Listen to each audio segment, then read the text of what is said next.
Salam planter Indonesia. Kali ini kita akan membicarakan bagaimana cara membuat bibit kita, bibit sawit kelapa sawit kita menjadi bibit yang berkualitas dengan cara yang mungkin di luar kebiasaan. Pada umumnya pemupukan di bibitan, kalau yang kita menggunakan biasa di sini adalah dengan menggunakan double stage.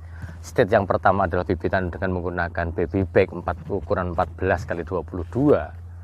Kemudian setelah 3 bulan atau 4 bulan kita pindahkan ke nursery yang large bag seperti ini dengan ukuran large bag atau polybagnya adalah 40 x 50. Lah, biasanya kita bisa menggunakan sebuah percobaan. Lah, ini The Brondol akan mencoba memberikan sebuah gambaran hasil dari percobaan The Brondol ini. Bisa dicoba para petani Indonesia adalah dengan cara yang umumnya adalah menggunakan NPK. Pemupukan di bibitan di large bag seperti ini adalah dilakukan dengan menggunakan rotasi 2 minggu sekali, yaitu dengan menggunakan NPK. Lah, The Brondol tidak yakin apakah hanya menggunakan NPK. Mesti kan para petani kelapa sawit juga pengen mencoba hal-hal baru. Apakah bisa menggunakan urea dan KCl sebagai sumber nitrogen dan kaliumnya? Lah, hasil yang didapatkan The Brondol bahwa penggunaan urea dan KCl dengan kesetaraan unsur yang sama, misalnya jumlah nitrogen dari NPK kemudian dikonversi ke urea, itu hasilnya berbeda. Apalagi NPK-nya adalah menggunakan NPK yang ada trace elemennya, ada TE-nya.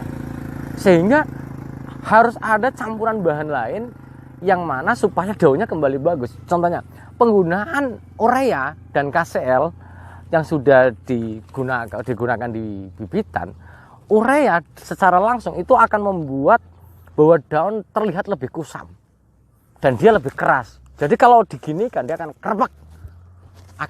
Padahal kekusaman daun dan kekerasan daun ini adalah ciri dari bibit yang kurang bagus di bibit-bibitan. Karena bahwa nanti tidak akan optimal dalam fotosintesis bibit sawit ini ketika ditanam di lapangan.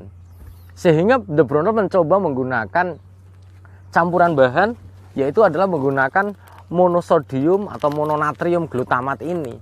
Ini mungkin hanya iklan saya, hanya salah satu merek saja boleh pakai menggunakan Ajinomoto, boleh menggunakan Sasa, boleh menggunakan Miwon, sampai tidak menggunakan merek pun nggak apa-apa.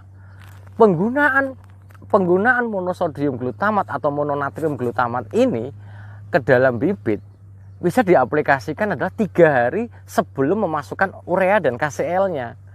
Yang mana urea dan KCl-nya sudah diukur ketaraannya, jumlahnya dari NPK yang biasa direkomendasikan. Penggunaan ini ternyata memberikan sebuah dampak baik terhadap tanaman di pembibitan ini. Penggunaannya hanya seujung kuku saja, hanya sejumput segini saja, sedikit saja. Kita bisa taburkan, di mana penaburannya ini adalah 3 hari sebelum pemupukan urea dan KCl-nya. Hasilnya luar biasa, bahwa mononatrium atau monosodium glutamat ini memberikan sebuah tambahan hormon perangsang pertumbuhan yang bagus bagi bibit kita.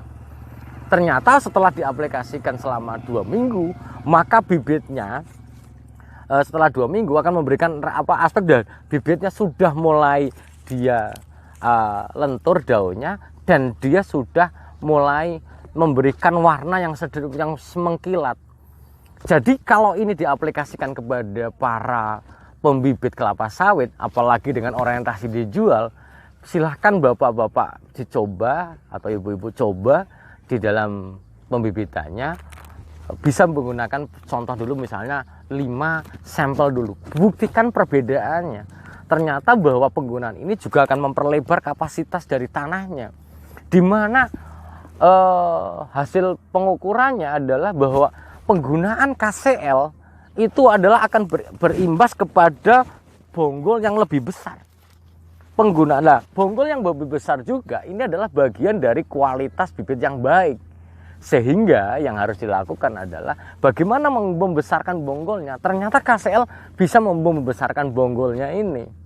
Jumlah pembesarannya luar biasa. Karena bonggol yang besar akan memberikan jumlah akar yang lebih banyak dari tanamannya itu sendiri. Maka jangan pernah menggunakan bibit kelapa sawit yang bonggolnya kecil-kecil. Yang pernah saya terangkan mungkin di video pembibitan sebelumnya.